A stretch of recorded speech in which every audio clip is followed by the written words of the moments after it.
जब दो समांतर रेखाओं की हम बात करते हैं तो दो समांतर रेखाएं जैसे यहाँ पर दी गई है ना, दो समांतर रेखाएं हैं, अगर इनके बीच जो लंबवत दूरी है, अगर उस लंबवत दूरी को हम खींचते हैं तो दोनों रेखाओं पर बना हुआ कोण कितने अंश का होगा?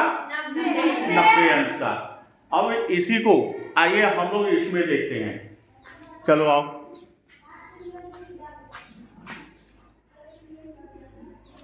ये दो समांतर रेखाएं हैं और इन रेखाओं पर एक लंबवत रेखा खींची हुई है जो बीच की पटरी है, और जो पटरी रखी गई है ये क्या है? ये समांतर रेखा है। अब देखो इस पर कितने अंश का कोण बन रहा है? 90 अंश। देख के, अरे पास में जाके देखो, दूर से नहीं। सर जी ऐसे हाँ, 90 अंश। इस रेखा से इस रेखा पर कितने अंश का कोण है, और यहाँ इस रेखा से इस रेखा पर कितने अंश का कोण है? सर जी ये तो पूरा 90 अंश। 90 अंश का दोनों है ना। तो ये दोनों रेखाएं क्या हुई? ये दोनों रेखाएं समांतर हुई। अब चलो बैठो। अब यहीं पर इसी प्रश्न में यदि हम ये कहें कि ये जो दो रेखाएं हैं हमारी, ये दो रेखाएं हैं, समांतर रेखाएं हैं 90 अंश, अगर हम इसको मिटा दें और ये कह दें कि लंबवत रेखा के बजाय इसे कोई एक तिरछी रेखा काट रही है। मान लीजिए दो रेखा खंड हमारे ए बी और सी डी हैं, ए बी और सी डी हैं, और एक रेखा खंड पी क्यू इसे काट रही है। तो अब इसमें बहुत सारे कोण बनेंगे। 8 कोणों का नाम हम ले रहे हैं। ये कोण 1 है, 2, 3, 4, 5, 6, 7 और 8। अब हमको ये देखना है, ये एक एक बच्चे को बुलाएंगे और आप कॉपी पे अपने लिखते चलेंगे कि कोण 1 कितने अंश का, कोण 2 कोण 3, कोण 4, और इसको देख के इस अपने टेलम जो ये हमारा बना हुआ है इस पर हम एक तिर्यक रेखा बना रहे हैं, और तिर्यक रेखा पर आपको देखना है कि 1 से लेकर 8 नंबर तक के कोण कितने अंश के हैं, और तब हम लोग देखेंगे कि कोण किसके बराबर है और क्या कहा जाता है। अब चलो इसे देखकर बताओ कि कोण नंबर 1 कौन सा हुआ? 110 100 कौन सा कोण है? ये वाला कोण है, हैं? तो इसमें आप दो समांतर रेखाएं, जैसे ये आपके चित्र में दिया हुआ है ना, कि दो समांतर रेखाएं, रेखाखंड ए बी और सी डी है और रेखाखंड पी क्यू तिर्यक रेखा है यहाँ पर। तो अब कोण नंबर 1, 2, 3, 4, 5, 6, 7, 8, ये 8 कोण हमारे बने। इन 8 कोणों का माप आपको इसमें चांदा लगा हुआ है। ये दो समांतर रेखाएं हैं, एक ए बी है, दूसरी सी डी रेखाखंड है, और तिर्यक रेखा पी क्यू ये वाली रेखा है। तो अब इसको देख के आप कोण का मान हमको बताएंगे। तो जैसे आपने बताया क्या 110 कि कोण 1 का मान कितना आया? 110। कोण 1 का मान 110 अंश आया। यानी ये कोण नंबर 1 कितने अंश का हुआ? 110। ये 110 अंश का हुआ। अब कोण नंबर 2 बताओ, कोण कितने अंश का है? 80 कहां से होगा? फिर से देखो, इसमें देखो नी, ये अंश से देखना है ना। अब 110 हो गया, ये 180 है, तो इसमें कितना बचा? 70 ही तो बचा। तो ये कोण कितने अंश का हुआ? 70। कोण 2 कितने अंश का बचा? 70। भाई सीधी रेखा जो होती है, ये एक सीधी रेखा सरल कोण कहा जाता है, ऋजु कोण। और ऋजु कोण का मान कितना होता है? 180 अंश। और जब ये 110 अंश हो गया तो कोण 2 का मान कितना बचा? 70। और वहां पे दिखाई दे रहा है 110 और 180, उसके बीच में कितने अंश का मान बचा? 70। उसके बीच 70 अंश बचा, कोण 2। अब कोण 3 का मान देखो, यहां पर कोण 3, यहां से इस पर, इधर से देखो। अच्छा कोण 4, ये 360 यानी 0 अंश हो गया। इधर से नीचे वाले पर चलोगे, कहाँ जा रहा है? 70। कितने अंश पर? 70। ये कोण 4, ये कोण 3 कितने अंश का हो गया? 70 अंश। कोण 3 का मान कितने अंश हो गया? अब कोण 4 का मान, अब 70 अंश, ये 180 अंश पूरा है, Yes. 180 में ये 70 हो गया, तो अब इधर से देखोगी तो कितना बचा? 110। ये कितने अंश का हो गया? 110. कोण 4 का मान 110 अंश। इसी तरह कोण 5 और कोण 6 का मान, कोण 5 का मान नीचे, So जी. ये है कोण 5, Yes. ये 0 अंश है, इधर से 10 20 ऐसे चलते हुए जाओ तो ये कितने पे आ रहा है? 110। कितने पे आया? 110. 110 अंश। यानी इस कोण का मान कितना आया? कोण 5 का 110 अंश। तो इसका मान ऑटोमेटिक आपको मालूम है हो गया कितने अंश का है। और फिर कोण 7 का मान देखो, कोण 7 का मान कितने अंश का आया? 70 अंश। और कोण 8 का मान 110 अंश। वो 180 है तो उसमें से 70 घटा दोगी तो बचा कितना? 110। चलो बैठो। अब यहां पर ये देखिए कि 8 कोणों के मान दे दिए गए। ये आपके 8 कोण हैं। 8 कोणों के मान कोण 1 से लेके कोण 8 तक का दे दिया गया। अब इसमें देखो कौन कौन से कोण बराबर हैं। तो यहां कोण बराबर कौन से हैं?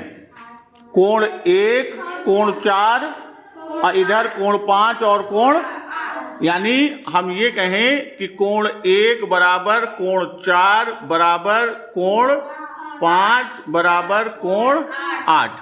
ये कोण हमारे बराबर हैं। और दूसरी तरफ कौन कौन से बराबर हैं? कोण 2 बराबर कोण 3 बराबर कोण 6 बराबर कोण 7। यानी ये कोण हमारे बराबर हैं। हाँ? अब यहां पर हम ये समझें कि किन कोणों को क्या कहते हैं। अब अंतः क्षेत्र और बाह्य क्षेत्र की जब हम बात करते हैं तो ए बी और सी डी के बीच के जितने कोण हैं ये कोण हमारे क्या हैं? अंतः कोण। ये कौन से कोण हैं? तो अंतः कोण में कौन कौन से कोण आए? कोण 3 4 5 6। अब यहां पर दूसरी चीज एक ये समझो कि यहां पर तिर्यक रेखा पी क्यू काट रही है। इस पी क्यू रेखा मान लीजिए ये बिंदु यम और यन पर काटता है। किस पर? यम और यन पर काटता है। तो अब अंतः क्षेत्र में एम एन के एक तरफ कोण इधर हो गया, एक इधर हो गया। तो एक तरफ के अंतः कोण कौन कौन से हो गए? 4 और 6 और दूसरी तरफ के 3 और 5। ये चीज क्लियर हो गया। अब यहां एक चीज और समझिए कि इसमें कोण 1 और कोण 5 संगत कोण हैं। कोण 3 और कोण 7 संगत कोण हैं। कोण 4 और कोण 8 संगत कोण हैं। और कोण 6 और कोण 2 संगत कोण हैं। यहां ये चीज क्लियर हो गया। और इसमें एकांतर कोण 6 और 3 हैं और 5 4 और 5 ये हमारे एकांतर कोण हैं। और अंतः कोण, अब इसको ये समझिए कि ये 3 कोण हमने लिखा है ना, अंतः कोण, एकांतर कोण और संगत कोण। तो यहां पर अंतः कोण क्या है? अंतः कोण में कि एक तरफ के, किधर? एक तरफ के कोण जो होंगे अंतः कोण, एक तरफ के कोण का योग कितना होगा? इसका योग 180 अंश होगा। एक तरफ के अंतः कोण का योग कितना होगा? और एकांतर कोण क्या होते हैं? एकांतर कोण बराबर होते हैं। और उसी तरह संगत कोण क्या होते हैं? संगत कोण भी। तो अब यहां पर हमको ये देखना है कि संगत कोण है कौन कौन से।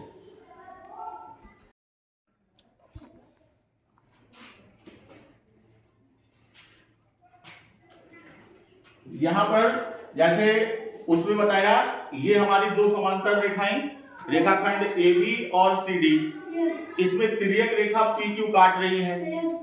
और यहां आपको इस टूल के माध्यम से बताया, तो इसमें आपने जो देखा इसमें ये ऊपर वाली रेखा ए बी रेखाखंड है, नीचे वाली क्या है सी डी, और ये जो खड़ी लाइन पटरी है ये क्या है पी क्यू है।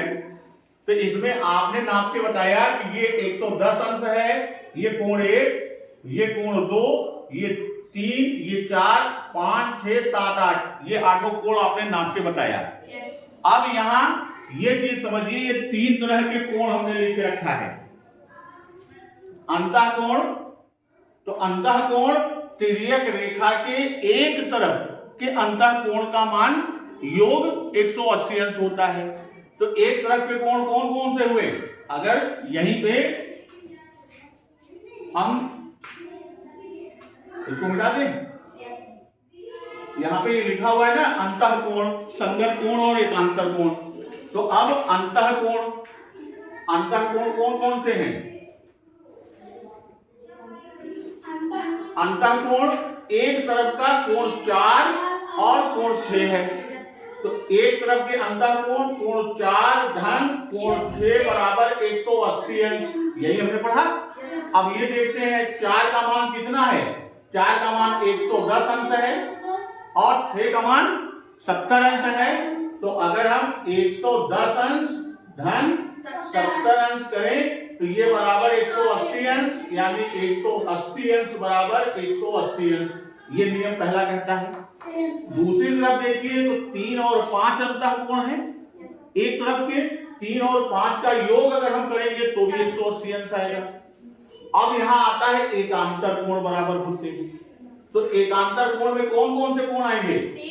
एकांतर कोण 5 और 4, कोण 5 बराबर कोण 6, 4 और कोण 3 बराबर कोण 6, कोण 3 बराबर कोण 6। तो ये हमारे एकांतर कोण कौन कहेंगे?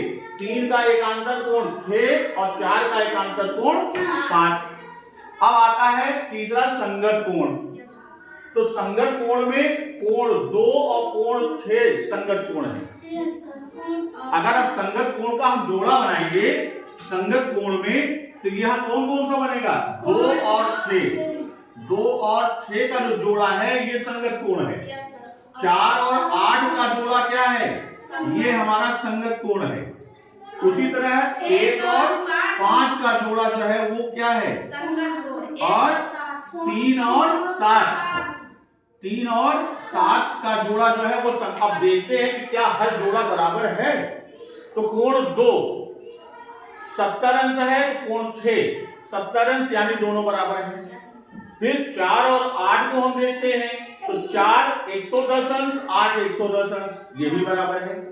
फिर 1 और 5 संगत कोण के जोड़े हैं, तो कोण 1 110 अंश है तो कोण 5 110 अंश है। उसी तरह 3 और 7 का जोड़ा है संगत कोण, तो कोण 3 70 और कोण 7 70, यानी आप अब ये चीज जान गए, दो समांतर रेखाएं उनको कोई तिर्यक रेखा काटेगी तो उसमें जो प्रमुख चीज कि ए बी सी डी इसके बीच के जो कोण है ये अंतःकोण है और ये क्षेत्र अंतः क्षेत्र है। इसके ऊपर और सीढ़ी के नीचे का क्षेत्र बाह्य क्षेत्र है। यहाँ अंतःकोण कहा गया। अंतःकोण तिर्यक रेखा के एक तरफ इधर और तिर्यक रेखा के दूसरी तरफ इधर।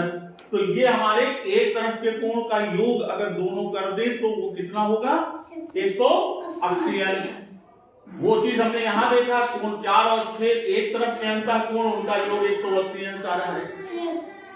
उसी तरह फिर एकांतर कोण, तो यहाँ 3 का एकांतर 6 है और 4 का एकांतर 5 है।